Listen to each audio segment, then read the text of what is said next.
Oh, yeah. All right, everyone, please continue to enjoy your dinner. I know we got a little backed up with the service tonight, but again, I want to welcome you. Thank you all for coming tonight. We've got a great panel discussion. I'm going to kick us off with just a few announcements to start out. Here's tonight's agenda. And I'll let Val introduce the panel in just a second, but just a few things to go over. Obviously, welcome. And we continue to try to get into the 21st century here. We're doing our webinar. Beta testing is continuing to keep going. If you're unable to make the meeting in person, please give the webinar a shot. But we are always glad to have you here and part of us. Part of our group in-house. So if you can make it, great. If not, we just want to make sure that you have that option. Just a little bit of housekeeping. Next month, we were scheduled to have Jan Christian Bradis. He is unable to get here from Norway, so we are going to have our good friend Shane Butt present next week. Or next month. It's going to be good. So please join us. And I'm going to go ahead and show you, if any of y'all, I know yesterday was a rough day. I'm not sure what the market's going to continue to do, but we do have our job opportunities tab.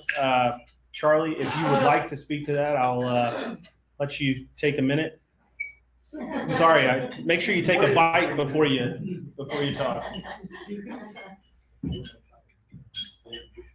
Most of you probably heard all this before, but job opportunities, a lot of the recruiters that I know and recruiters that I invite send me a post to put up there, and I also send out to a list of about 105 people that I know that are members or I'm trying to encourage them to become members that have a similar heart-minded as far as helping others find work.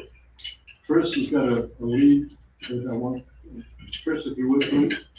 Okay, I work for Boardwalk Pipelines. Boardwalk has two positions. One is for a scheduler, pipeline scheduler, to do fairly simple schedules. You don't do real complex ones there. And the other one is a position for an estimator. You'd be doing a lot of small pipelines, interconnects. And if you know something about risks software, that would be a real plus in the job. If you have any interest in this, please see me afterwards, and I'll fill you in on the rest of the details. And I'll try to get that sent in and post it up on the board. The next portion, I normally ask for help from you all. If you've got access to a company website where you're currently working and you see an opening, you hear of an opening, you just hear it. Let me know about it. Give me any information you can, who I can contact or what I can post out there. Because it's very typical, and has been for many, many years, is moving job. And I've been doing the referral committee for a long time. Let me just simply say that. And I will say this. No, I'm going to wait and say it up there. That's part of my presentation.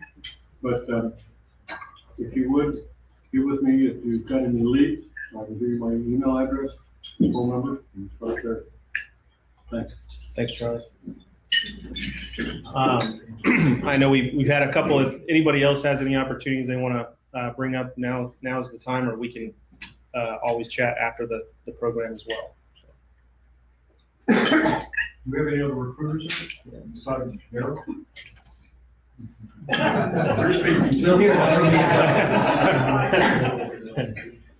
And just wanted to, we've talked about at the last few meetings about the webinar testing that we've been doing, and we've got some pretty positive metrics over the last couple of months, and so we do have people registering and replaying it and watching it the next day. So it's catching on, and again, if you can't make it, we appreciate you logging on and watching it remotely. I'm going to give a few minutes to Carol around our voting and elections next month or in the coming months.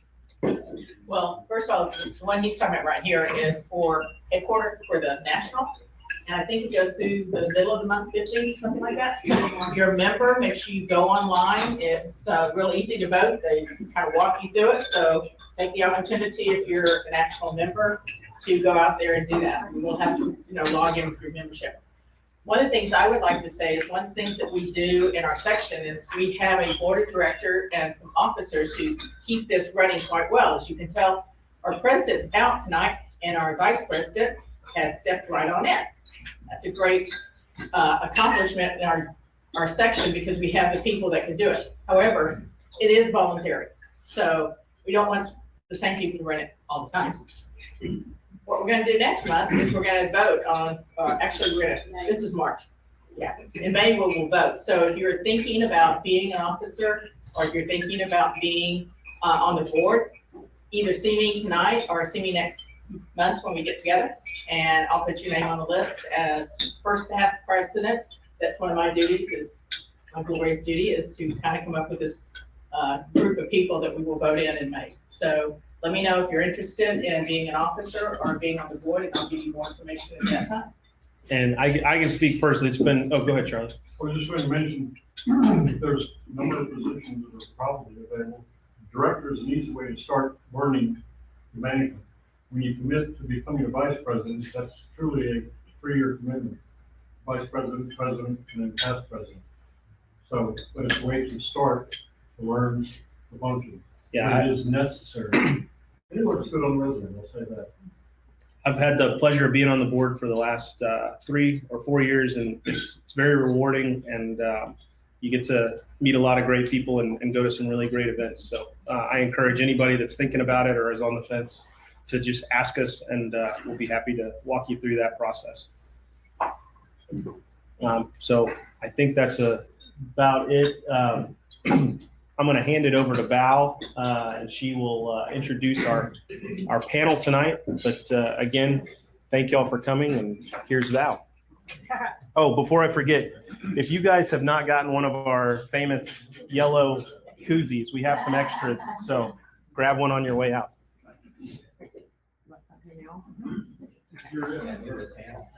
All right, so while we're assembling the panel, there we go.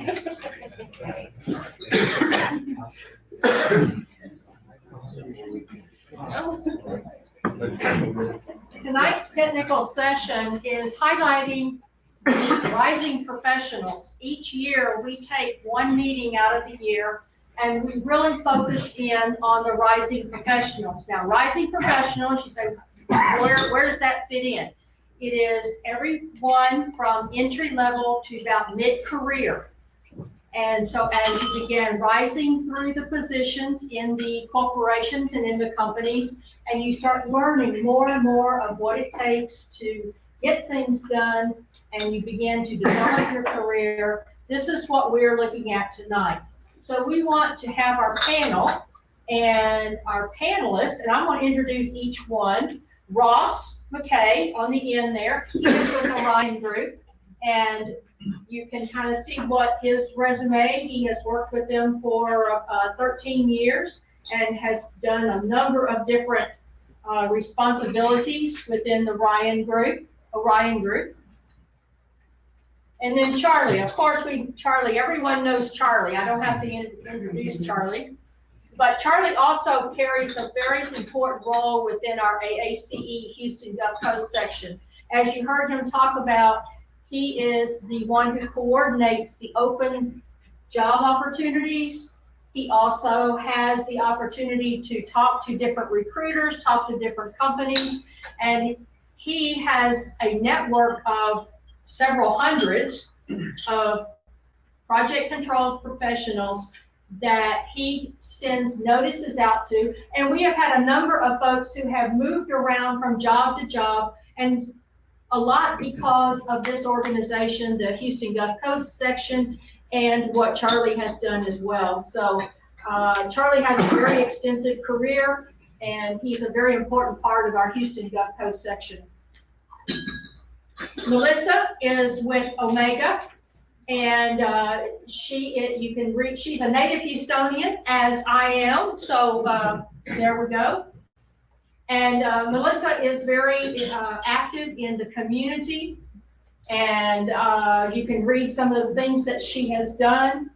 And I am really glad to have Melissa. And Omega has definitely been a huge supporter of our Houston Gulf Coast in many, many, many ways. So Shane is here with Omega. We've had Mark Brand, who has been here with Omega, Melissa, and a number of other folks. Arvid, who is now in Norway or Canada, he has been here with us many, many times. So Omega is, again, very, very big supporter of our Houston Gulf Coast section.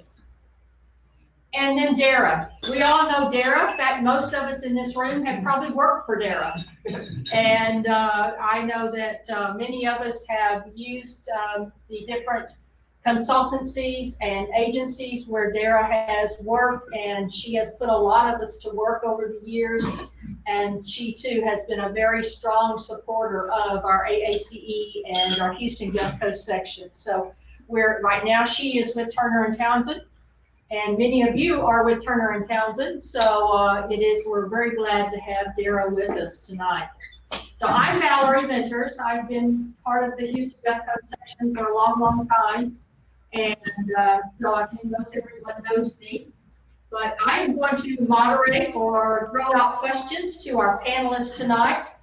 And then we're going to talk through 4 areas of discussion. We're going to talk through building relationships and networking. Is that important? Maybe, maybe not. Technology, what's out there in technology? And how do we get some out-of-the-box training for technology? And then work environments and opportunities. So we're going to go ahead and get started. So I'm going to throw the first question out for our panelists. So the first question or the first thought is, we hear a lot about networking and finding a mentor.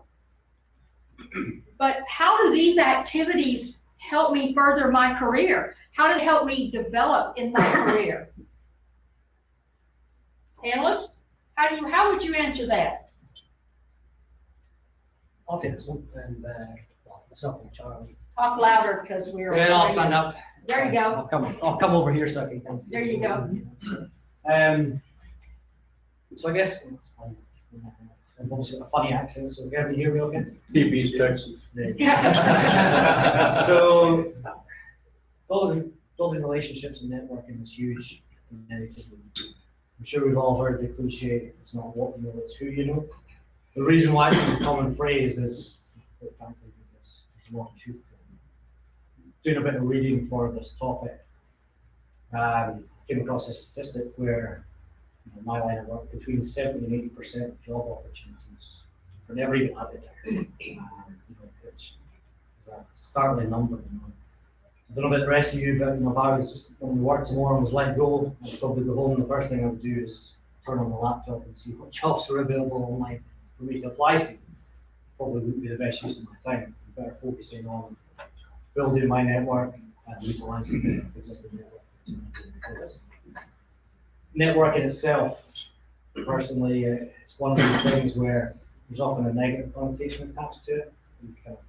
I certainly associate it to these industry mixers, happy hours that you go to where it's great, you get a couple of beers, but outside of that, you're kind of awkwardly standing there trying to insert yourself into conversations with other people. No real kind of strategic value to it. Thankfully, modern technology in itself has helped make life a wee bit easier for us. The likes of LinkedIn, Facebook, Twitter, primarily LinkedIn from a business perspective, it makes it so much easier to connect with the rest of the world. That being said, you've got to take that with a pinch of salt. As the digital world has expanded and evolved, personal relationships have become so much more rarer and therefore so much more valuable. Networking at the end of the day, it's all about connecting. Think about it that way. Start with them and extend that from there. Can you get involved in another project. Can you volunteer to be part of the team? We all work for major corporations here. Do they have any charity initiatives where you can volunteer to, where you have an opportunity to meet with people that you wouldn't normally get the chance to interact with on a regular basis? All those things can help develop that network. But most importantly, you want to keep your networks active, and you also want to be genuine and authentic. At the end of the day, if you're only connecting with someone whenever you need something, chances are they're probably not going to pick up the phone when you start calling, Keep them active as well, this is a great example of your monthly. I'm probably bad offender here, I've not been here as often as I would like over the last couple of years, but for me it's been a great opportunity to develop my knowledge. Obviously I'm not an industry professional, I'm never going to be an expert in project controls and cost, planning, scheduling, but it's given me a high level overview of how everything fits together. So the whole my credibility when I try and speak to individuals when I'm looking for people to fill jobs. And the same goes for me looking at when I'm looking for opportunities to come here, get an opportunity to stand up, speak to this network here. People like Martin Darley, James Arrow, Valerie, and Charlie are probably my first people I'm going to reach out to when I've got an opportunity in the industry. And Charlie, as Valerie alluded to when we started, he's so well connected. Any job that comes up from entry level through to 10, 12 years is probably going to be my first phone call because he's that well connected. So, Charlie, do you want to expand on that a wee bit? You talk about some of the mentoring network initiatives. I like what you just said right there, because he touched on several of the topics that I was going to speak on. One of the things that I have learned is that after you've gotten a few years of experience under your belt and you've been released, if somebody didn't land the next project, whatever you're looking, in all likelihood, your next job is going to come from a personal friend of yours, acquaintance, technical, somehow, because as you said, most of the jobs are not posted, don't make it out there.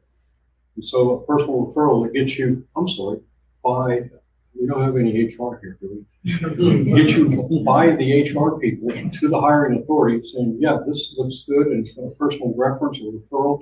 And so you swim that around, and yeah, you still have to go through HR to get hired, but you've been placed well ahead of the masses. Because right now with the internet, you don't have one, you've got 100 applicants. You're one of 100. On the topic of LinkedIn, LinkedIn is not Facebook, but it is a very good way to get your name out there. And you pointed out this also, your LinkedIn profile represents you, all of you, and I have done a survey of many of the recruiters that I'm connected to on that topic. I'm connected to over 400 recruiters on my LinkedIn profile. Recruiters, HR types, vice presidents of HR, you name it, personnel. To the person that I talk to, they will use LinkedIn to find you and vet you before they ever call you. How? Because they'll look out there and see who they know, who that person is connected to, that they know already, that they can call and get an inside lead, a comment about you. So it's essential. So you need a presence on LinkedIn. A lot of people think they know LinkedIn. LinkedIn is fairly straightforward, but your LinkedIn profile needs to 100% represent the truth and be able to be supported by your resume. Don't lie on it. But there are some people out there that are good at LinkedIn, a higher level guru. I personally know one who's about 3 steps above that, and she knows the algorithms behind the program, even after Microsoft bought it, how to help populate your resume out of 1,000 returns, you might end up in the top 10. But it's all how you do things within your LinkedIn profile. First thing, LinkedIn, your friends that you have, your acquaintances, your professional relationships, that represents you. So don't accept just everybody that comes to you and wants to connect to you. You've got to be judicious. Mine, if you go out and look at my profile, because I've helped so many people, I'm connected to doctors, lawyers, politicians, quite a number of church staff members at 2 or 3 different churches, the ministries that I've worked with. helping others has given me quite a spread. But also I have mentored a number of kids and new into college, out of college, like all my daughters and their friends. So I've got quite a spread. I don't accept all because the internet is worldwide, and I've got people that I could never help them. They're just trying to grow their own personal network to possibly come to the United States. I need to control that portion of it. Mentoring, could you show the last page on mentoring? This is the screenshot for the AACE webpage. And what you're going to want, this is the home page, and you're going to go to the professionals and technical resources, and you'll see the Career Mentoring Center. And then this is the where you can click and get into the mentoring program that is with AACE International. And there's a lot of, I know Martin's been part of that and has been mentor and even mentee with some of that. Yep. I have too. And so it's a really good program if you're interested in mentoring. And we have one gentleman here tonight that I received a phone call on behalf of, who is part of a mentor program at what company? Technique FMC, from another fellow member who said, please bring Benedict. That's the second thing that goes. Say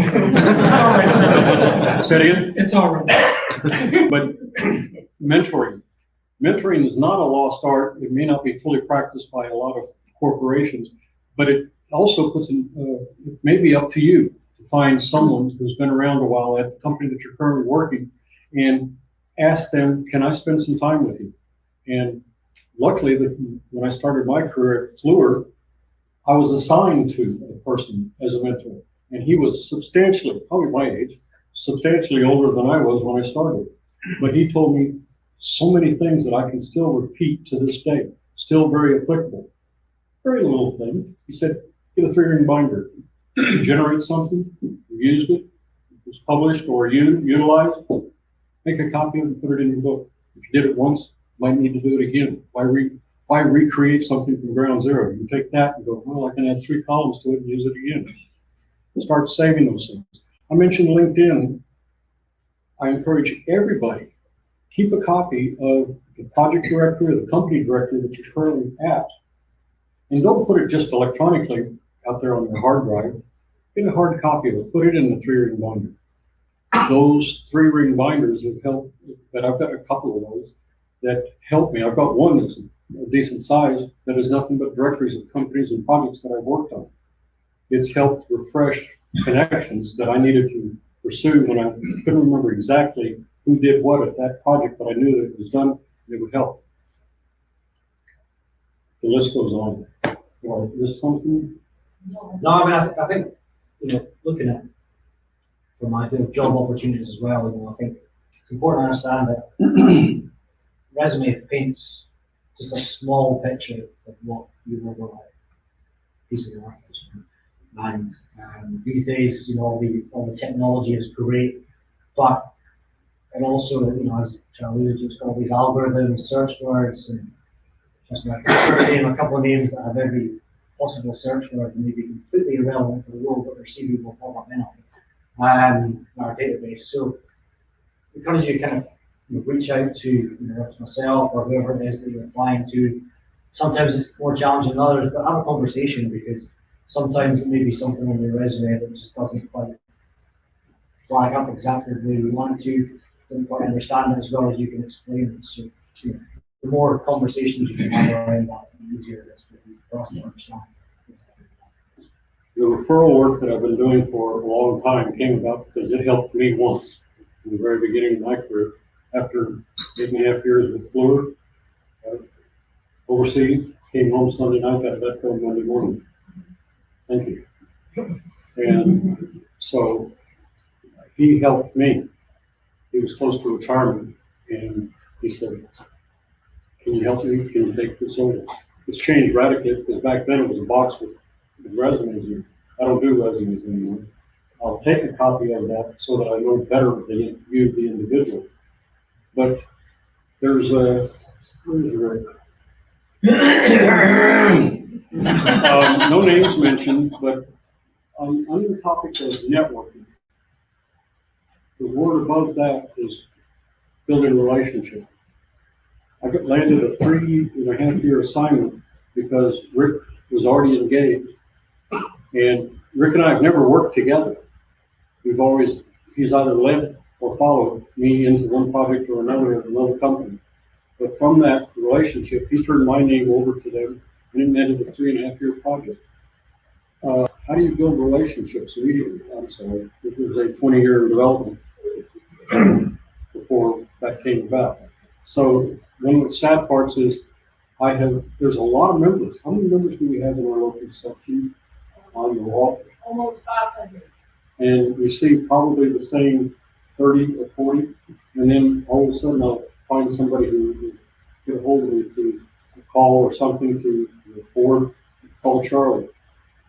I haven't seen you, because you haven't seen from me.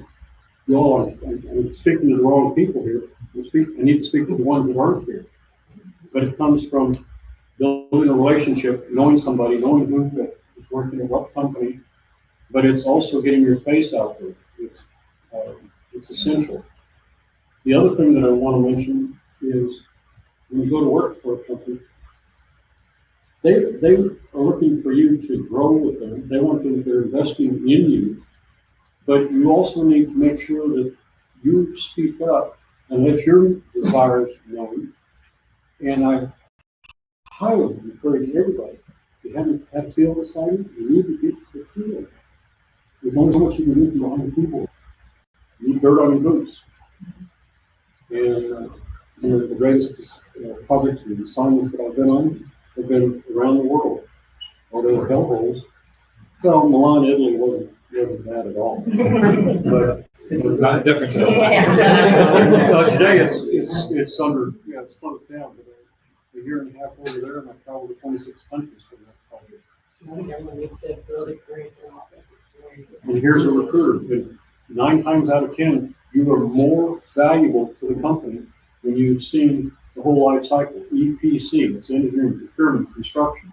You need to see what happens in the field. You need that. So you need to let your desires known, volunteer, as you mentioned, outside the environment. You really get to know people when you're sweating with them. Local boxes at the food bank or something like that, or supporting them in the MS-150, or riding in the MS-150.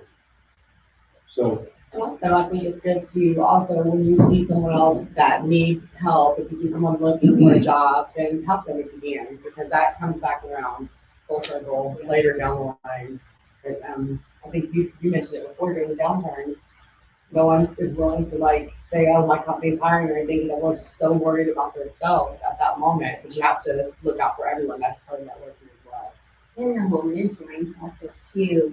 I think that as a rising professional, it's really important to seek out that kind of relationship, because having someone that's maybe gone through something ahead of you can guide you and help you in your own career path, and then it becomes a very strong and sometimes a lifelong relationship through that process too. So,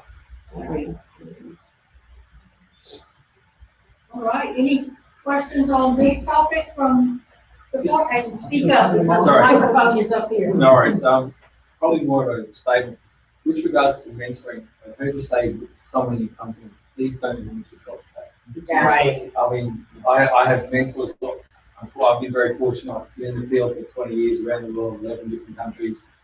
I've got mentors everywhere around, and at all different ages, younger than me, older than me. And what I've found is I've actually gone and helped mentor many people around as well. And it helps build that network, it helps build those relationships and grow myself as well. So it's extremely important. You may be mentoring someone, but you'll learn a lot from that experience and for yourself and travel much further. I think it's been And everyone can learn, like you said, older or younger, you can learn something from Absolutely. everyone you meet. It's a very important one, because we often have a different perspective as well. Once you're just utilizing mentoring in the same company. It's the same problem, same challenges that we're facing every day, whilst utilizing the bigger network. Someone in a different company can just give you a completely different perspective. I'm just gonna make the comment that, in a very international world, there's a lot of cultures where those relationships are almost paramount to even working with somebody. So the ability to develop relationships is oftentimes far more critical to working internationally than it is here in the United States. Good job, I appreciate it, thank you, panel. Let's move on to our second question and talk a little bit about technology. And so how do rising professionals get extra training and knowledge outside of their current position? And say you want to learn something about scheduling, or you want to learn something about risk, or you want to learn something about estimating. And how would a young professional or a rising professional be able to find some of this? Well, I mean, I think some of that goes back to the whole mentoring process and seeking out people that are maybe subject matter experts in those types of fields and gleaning some of that knowledge. And sometimes just showing an interest in something will open the door to someone who wants to provide that knowledge and skills on to the next generation or set of people coming up into the industry. So, I mean, technology, working for Omega, we're a technology-based company, but it really all comes down to the people and the relationships as well. And I think with the rising professionals, which I'm just kind of excited to be a part of anything that has the word young in it now. The young professionals, technology is something that group has kind of come up with. Technology has always kind of been a part of what you all are doing. And so I think for that group particularly, they may have a better idea of what they want to learn and what they want to expand. So I think that we face a problem sometimes of giving people, opportunities for training that maybe aren't really what they're interested in getting training on. So I think that it's important to listen and allow the rising professional to tell you to have the ability to say what they're interested in learning, and then help guide them on where they might find those tools. Or maybe, there's so many online resources now. You can get certifications online. There's so many e-learning opportunities that I think is a good way to, hone your skills and be able to. With that, let's move over to looking at the AACE website. And there's a number of, like you're talking about, online learning. And one thing that AACE International, the education program, has done is they are developing online learning modules. And these modules will be a prep to the certifications that are being offered. The CCP for the Certified Cost Professional, the PSP, and for the scheduling professional, and then the EBP for the earned value. So if you go again to the home page and you look under professional and technical resources, you can see continuing education modules and interactive learning. And you can come over here and there is more to learn and what you can get into the modules. Right now there are three they're just beginning. There are three learning modules that are with getting ready to go through the CCP certification. So again, go through this website and you can click on and you can get online courses, you can get e-learning modules, And there's a ton of information out there for extra knowledge, skills and knowledge. Even if you're not going towards certification, really just building up your knowledge base. I think the other thing is meetings like this in our section. We have 3 SMEs, 2 of them are here with us tonight. Cesar Ramos is over here on the table. I think most of us know Cesar. He is with Cesar, and that way you have the opportunity, again, networking in our group. James Arrow. James is here with us, and James is an SME with the risk and is working with the Education Board and the CERT Board to develop a project level risk professional certification. And again, if you want to learn risk, or you want to learn more of even the technology involved in risk with the different technology softwares, connect that with James Arrow. He would be able to help you, and James is always willing to help us all. He has been in a number of different committees and groups, and is a good resource for us. The other person that did not make it tonight is Cool Ogle.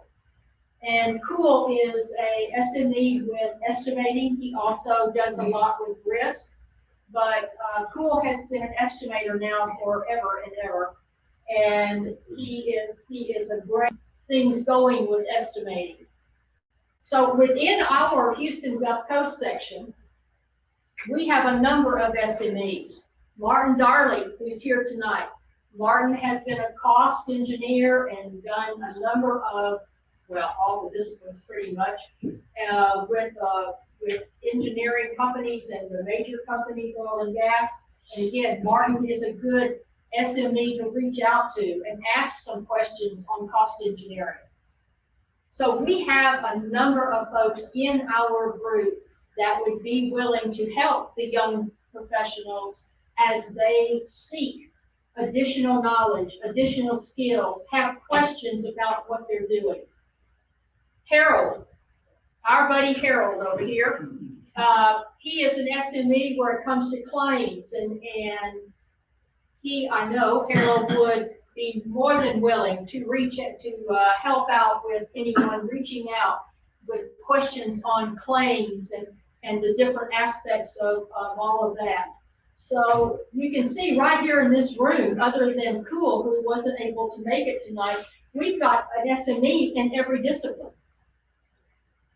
And these are the people that are rising professionals, and even us who are beyond the rising professionals, but still wanting to learn, because we never quit learning. And so if you want to learn, then reach out to these SMEs.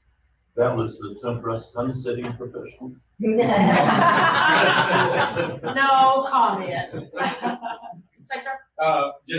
Just quickly, so in terms of technology, it's fast approaching. Last year we had a symposium, and the message was, forward thinking, future readiness index, and the software as we know it as today is changing. The data is coming quicker and quicker, and that's why part of what I'm trying to do is get ahead of that and figure out what's the next thing that's happening, because I think some of the tools we're using now are going to be a bit pragmatic and maybe not fast enough and things like that. So I encourage everybody to just research on your own and see what's out there and see what's cutting edge, and even your methodologies in some cases. I mean, you think we're rock solid with CPM and UVM, but when the data is that fast, we're going to have to adapt. Otherwise, we're going to become stale in our technology and in our methodologies. The data is coming faster, it's coming more frequently, the volume is increasing radically, and for the longest time, project controls was not something you could function without leaving your office. You had to get out and go visit every discipline to get the information that you needed, be cost or schedule, doesn't matter, or earn value, et cetera. You needed to get in front of it, because people are hesitant because we've made people accountable for what they say they're gonna do. And then you say, but you said last week, you made no mention that you weren't gonna be able to complete that this week. You're holding people accountable. We're not the most liked. We're the Rodney Dangerfield of public. Wouldn't go that far. But you've got to get out of your chair. All that said, with what we're hearing and seeing, the overreaction to coronavirus right now, it's gonna have some impact on what we're doing. We may also, a whole lot of us may now be able to work from home when, no, public control, you need to be in the office. I need to see you. You need to be in face to face with other people. Well, that can still happen. FaceTime, etc. Things are changing. And with the environment that we're in right now, things could be changing a lot. Well, the stock market, it's up and down. Don't worry about it. It'll settle down. The stock market is playing out what business leaders are doing to make a profit, to maintain and build that portfolio. But there's going to be a whole lot of change, I feel, with what has happened, realization of where the United States is relative to its supply chain. I was just gonna say further to what Cesar was saying, we can't rely on the tool and just expect the tool to do the work for us. And I just want to share this quote with y'all. I love quotes, and words are really important to me. And this is a quote from Bill Gates, and I just think it kind of hits that point a little bit. It just says, the first rule of any technology used in a business is that automation applied to an efficient operation will magnify the efficiency. The second is that automation applied to an inefficient operation will magnify the inefficiency. So I think the onus is kind of on us using tools to make sure that we're not relying on just, the function of the tool. It comes down to how the person is interpreting, When we're talking about training as well, it doesn't always have to be technical training. There's a lot of personal training, if you've gone into leadership roles and things like that, for brand new to you, you can always seek out opportunities there, communication courses, because the soft skills and ability to adapt to new cultures are massively important to a lot of organizations.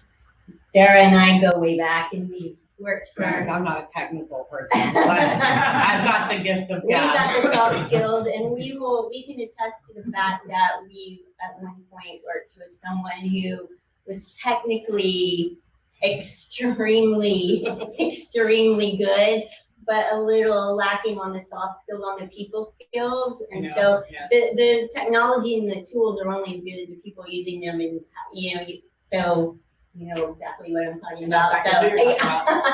So being able to lead and manage has a lot more to do with those types of skills than the technical skill set. So the technology is there to support, but being able to remember the people side of the business is really the key. And that goes back to the mentoring, it goes back to the relationships, it just all is a part of the base of all of it.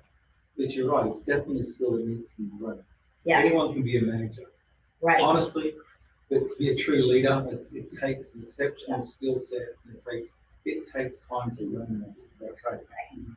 Right, you want to be a person that people want to follow. The emotional The emotional intelligence is is such a high more demand. key than the, Yeah. yes, agreed. How many times we get on projects where the engineer is a good engineer, he gets promoted to the engineering manager and he fails. Exactly. Or Because if everyone's miserable, you construction, gotta keep morale up, you gotta make, things happen. So how do we feel about rising professional, and we're in the corporate world, and we are clicking our keyboard, and we're looking at our screen, and we send it to the printer, and the printer prints out this report, and you take it to our manager and go, here you go, and he looks at it and goes, what does this mean? And Interpreting the data. well, that's what the computer spit out for me. That's what I picked up off the printer. How do we feel about that? I think that's where mentoring comes in as well. If they don't understand what they're doing, just putting numbers in and putting reports out, you still need to understand why this information is what it is, where it comes from. And if you don't understand, or if the person does not understand, then that's where you can go and ask questions and go to senior level people and talk about why do these reports look like this and what does all of this mean? And maybe the software is not correct. Can you imagine that? And, but how do you know that?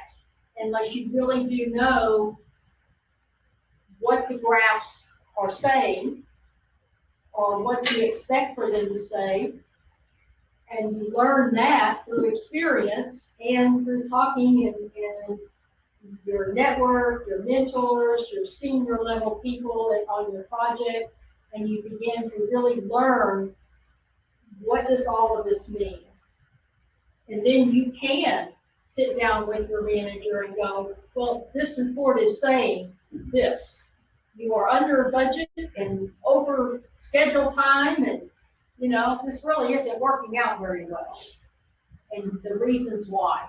It's being able to interpret the data and not just read the data. You have to understand what's going on behind the scenes and how it relates to whatever the project is bigger.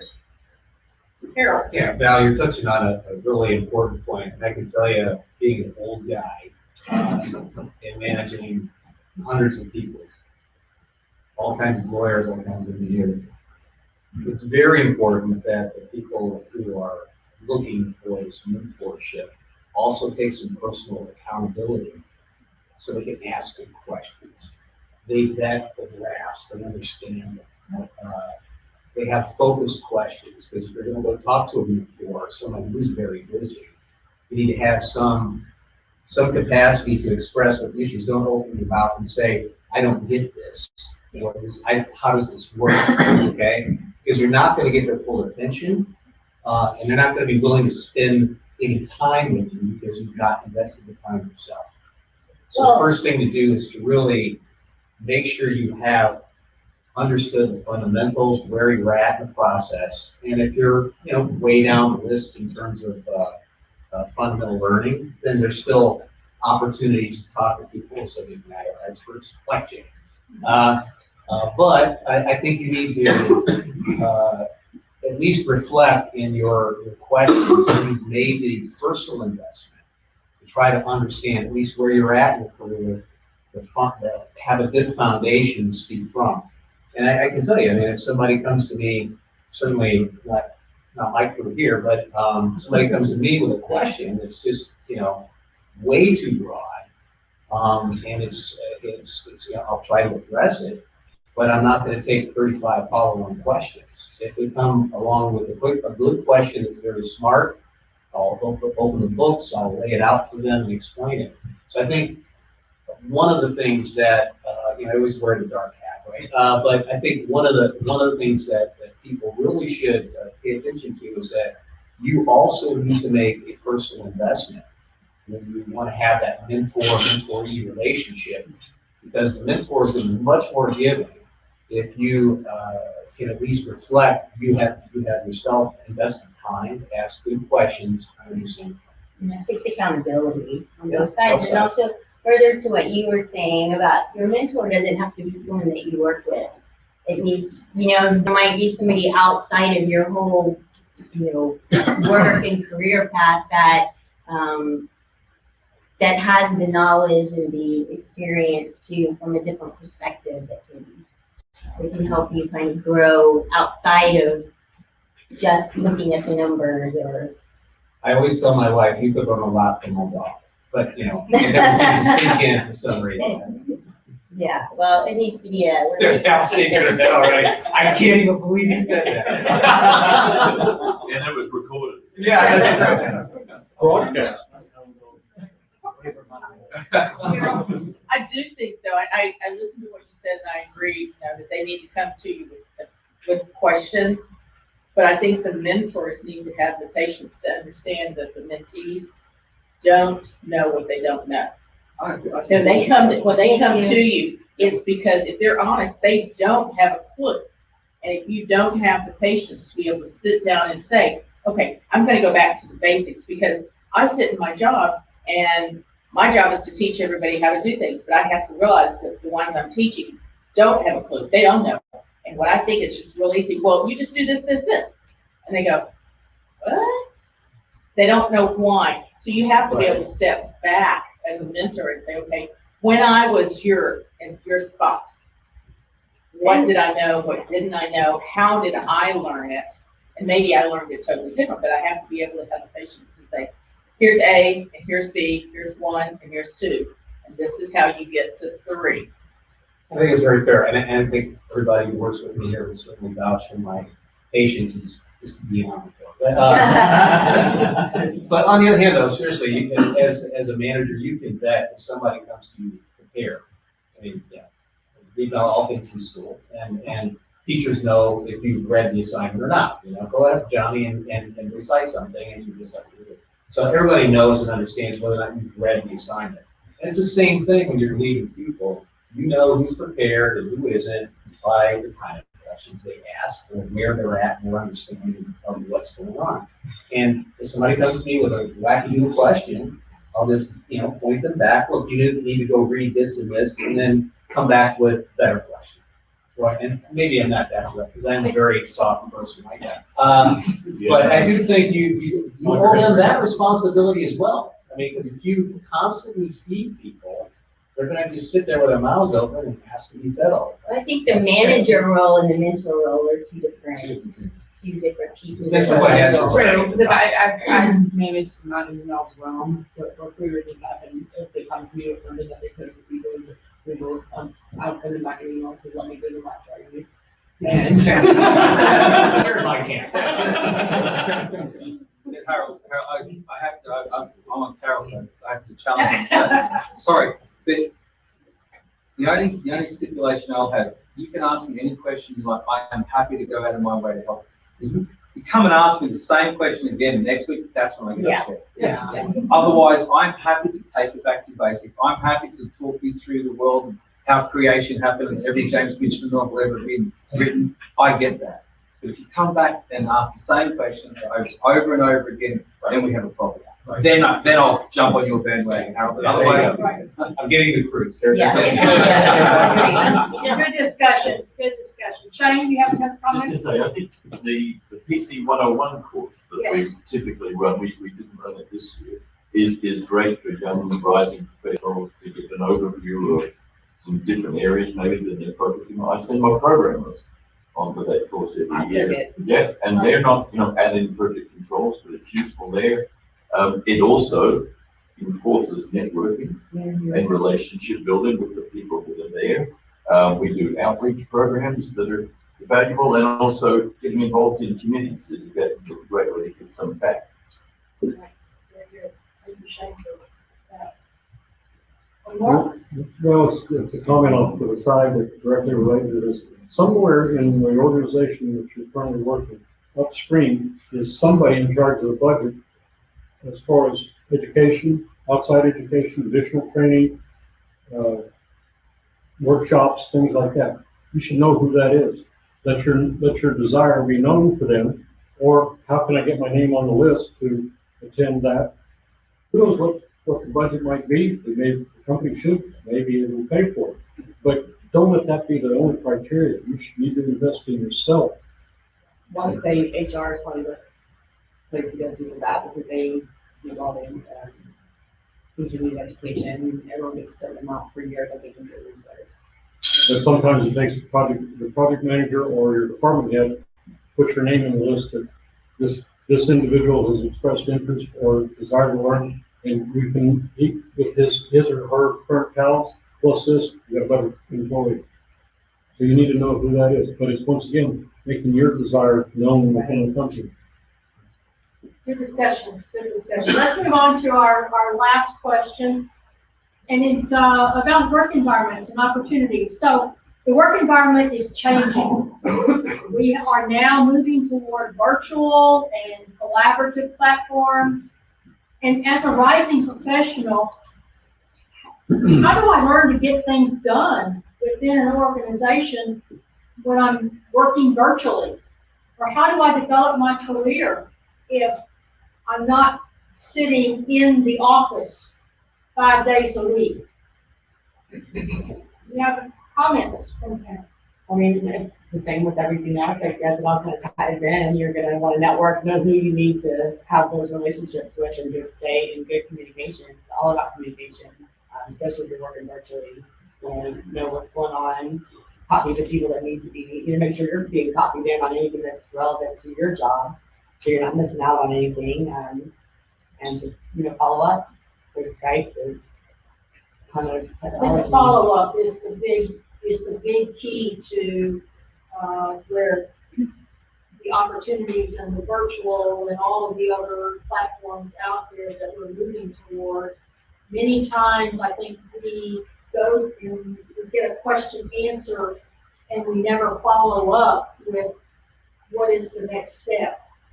Or we bring an idea to the table and yeah, they take it and run with it, but where's any follow-up? Where is any, let's see what's happening now? I think that's good, setting calendar invites or follow up, a weekly meeting, or, a certain time where you can just kind of go over everything every week or every day, whatever, works for your schedule or your team. No, I think the virtual, and for me, it's very hard to work virtually. I'm a much more structured person, but to work virtually, you really, it would require a constant communication with the people that you are dealing with, and not to go a day or not to go even a half a day without touching base with the people that you deal with. Because if you think about us who sit in office space, how many times we go and we talk to the people that we need information from. We may talk to a person 3 or 4 times a day. And if we are not in that office, losing that conversation and that part of the communication is really going to be critical to the success or failure of what we're doing. Yeah. So the rising professional coming up, I think the communication, and we talked about soft skills earlier on, but the soft skills, learning how to communicate, learning how to speak your ideas and put things on the table, and then doing the follow-up is probably a very, well, not probably, but is a very important part of the career development. I think setting expectations up front too. This is what you should expect from me. This is how I work. And so it's pretty standardized, and people know how to deal with you and what to expect from you and what they should do as well. I was just gonna say, I don't know how much longer it'll last where you can go into the office every day, but I would encourage anybody that's rising to go every day you can. Like the virtual stuff may take over, and we may all be working from home in 2 weeks. I don't know, but while you can, like, it's just so invaluable to just have the camaraderie and have people know who you are and see your face and talk about the Rockets game or whatever at the coffee pot. Like, that's a big deal, and you never know how many projects you're going to hear about, or your next project comes from that. And so I would encourage anybody that's rising up or starting out, like, don't work from home unless you just absolutely have to. Plus, I think you get a lot of things done a lot quicker. Couldn't They agree can't more. run from you I when they're can't at their get- desk. And Yeah, just you walk get up an to them. answer a lot quicker. Yeah. You're in your face. But yeah, I think it's important to stay engaged. If you're working virtually, you have to figure out how you are personally staying engaged, because I think it would be easy to kind of fall through the cracks if you're not proactive on your own. And how does that go back to the old adage of out of sight, out of mind? Yeah, if you're not, you did your own. That out of sight, out of mind happens even during the office. Yeah, that's a disengagement. I'm sure everyone in the office has one out there. Because I know when I'm not near my boss, I make sure she doesn't find me. But no, honestly, I'm sorry, gonna have to get over this whole fact. The technology's here, it's happening. I mean, we've all got around this table, I'm guessing we've all got kids in their teens to 20s. We get it. it's the way it's going. But I do err on the side of caution about communicating constantly. There's a little thing called Slack. I don't know if anyone's heard of it. Slack, and a lot of companies have brought in this Slack. It's this online community, and everyone's online. It's distracting from delivery. So companies have actually gone and removed it. So it's actually working at being effective communicators. It's just a different style of communicating. It's not better, it's not worse. I don't believe. I think it's just the way things are going. It's how do you be effectively communicating to your team? How do you effectively communicate to the people rather than just being online to Snapchat or TikTok? I think is the latest one. I'm trying to understand what my son gets into. But so it's understanding how to be effective as rather than trying to say, oh, no, you need to get in the office. Yeah, it needs to be meaningful. Yeah, That's I have to the admit, purpose. so my last, before coming to Houston, I was in San Francisco. I worked for the same company again, but we had a client company, which their name, it's kind of what rhymes with Google. So they have become a really an amazing way how they use their technology to communicate. So I was having meetings all over the world to the global program, and it felt like that they were in our same office. And it was just effective walking to the cubicle next to me because we did the system, the way it worked, and what it's capable of doing.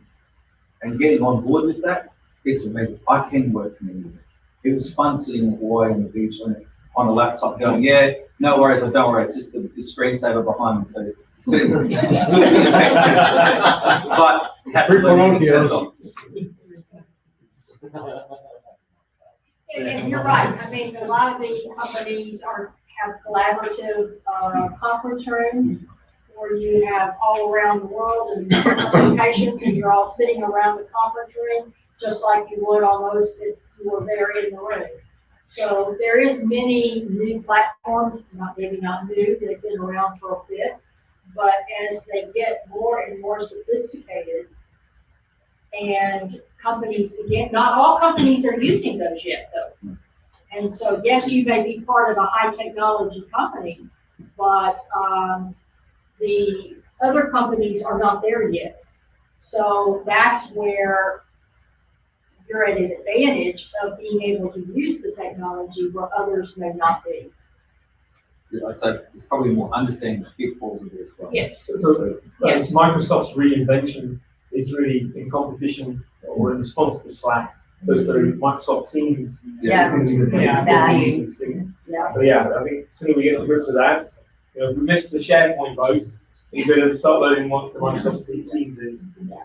That's gonna be We're gonna uninstall it anyway, so. Yeah, and then that's how you have the eye comes in, because everything will be in the cloud via Microsoft Teams.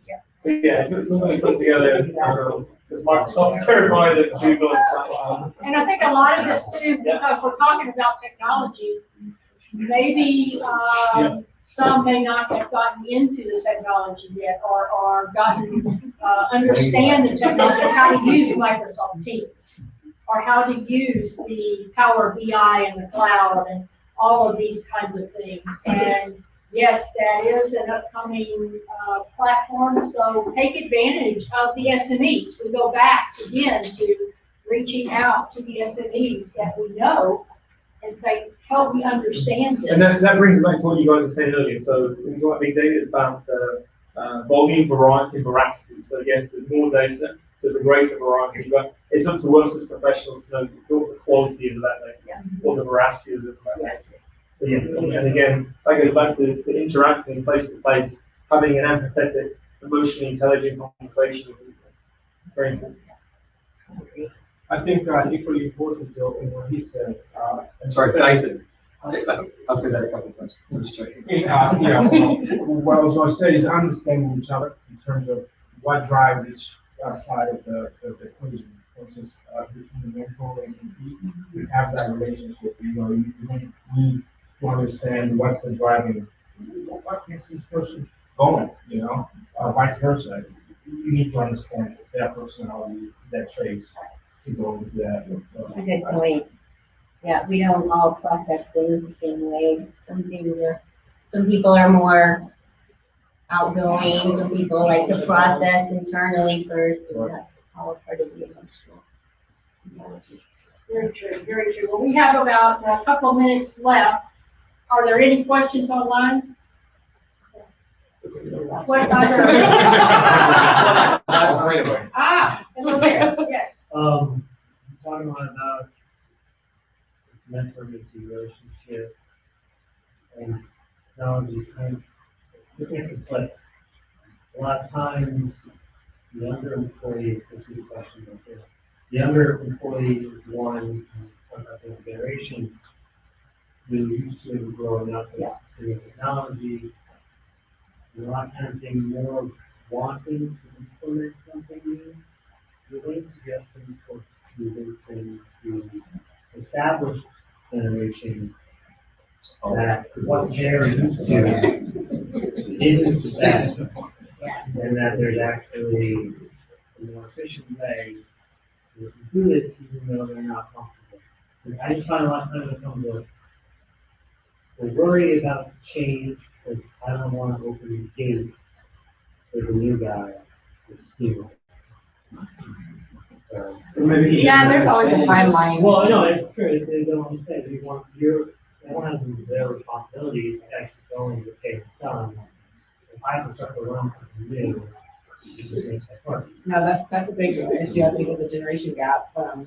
You know, like I said, they don't want the new person coming in and making them look bad and making them look like they can do it better. But it'll all work together. I think it's just how it's approaching the right people. Not everyone's going to be like that.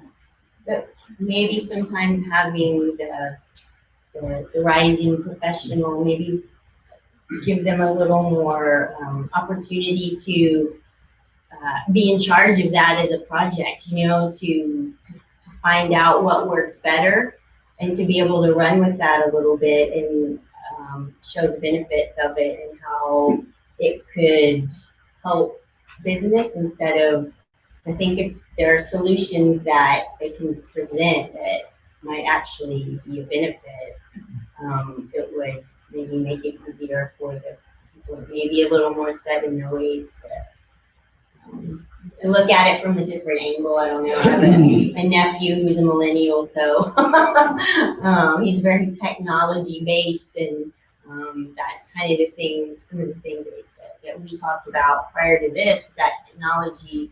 Sometimes the training that's offered isn't what's of interest to the person coming up because they're, like you were just saying, technology has been kind of what they've done.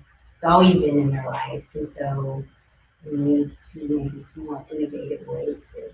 And to add to that, for companies that actually where you have SMART goals, you can make that, like you said, a project. And when they see it, it's measurable. And Exactly, yeah. They'll be more inclined to open up to that project. You can always just let them take credit for it. Yeah. Or That always tell works. them- Tell them how to answer their bonus. That gets her thinking. Yeah, still good though. What? I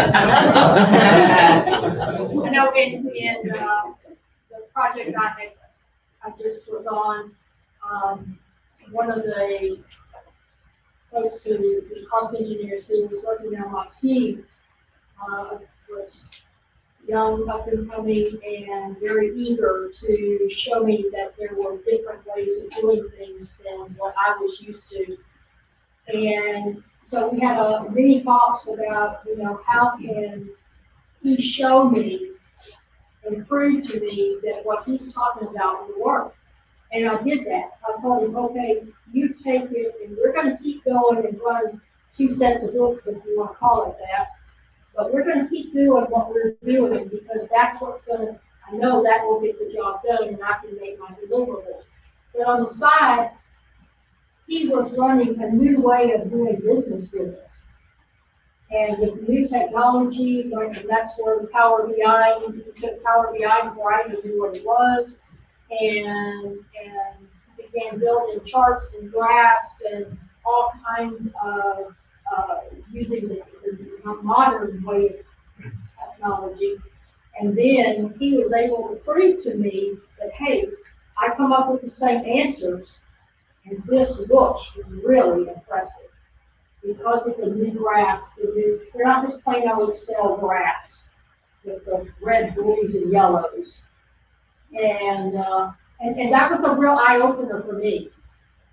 because, I was very skeptical, I have to say. But he proved to me because he ran the project. We made it a little project, and he ran the project with a new way of doing things. And after a few months of proving, and the numbers matched, the graphs looked great, and it was very impressive, we switched over to his way. Have you heard of Measure What Matters? There's a book by John Dewar. He has a TED talk as well, I think. Yeah. And he talks about how within Google, when it was a small company, he instigated this process of OKRs, objectives and key results. So basically, that was a way of litmus testing good ideas. Is this a good solution? People often talk about failing fast. And so yes, you can fail once, but you've already paid for iteration once. You've got to learn from your mistakes. So OKRs, and this book, John Dewar, I'm sure it's a TED talk by him.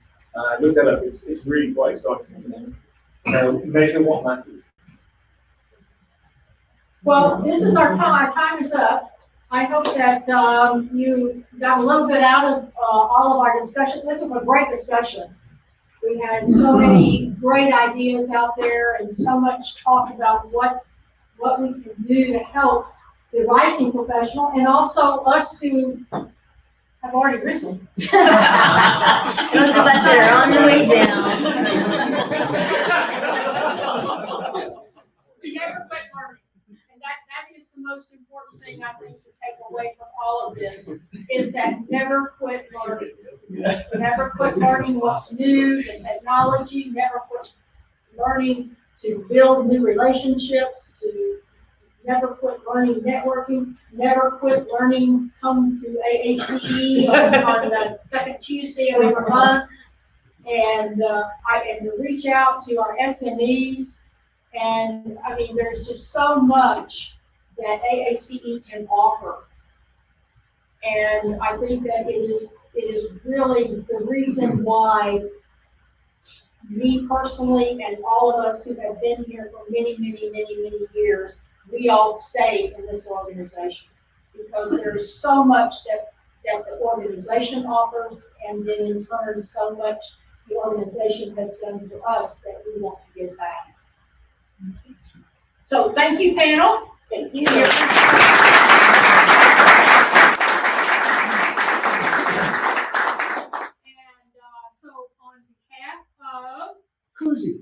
On behalf of the Houston Government. Wine cup. Yeah. Oh my God, these are so cute. On behalf of it, and thank you guys so much for being part of our panel. And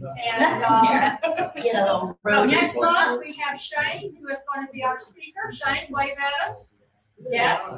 So we want to come back and definitely support Shane. So Bring a careful, friend. bring a friend, yes, bring a friend. And we'll see you next month. Thank you so much for coming by, and see you next month.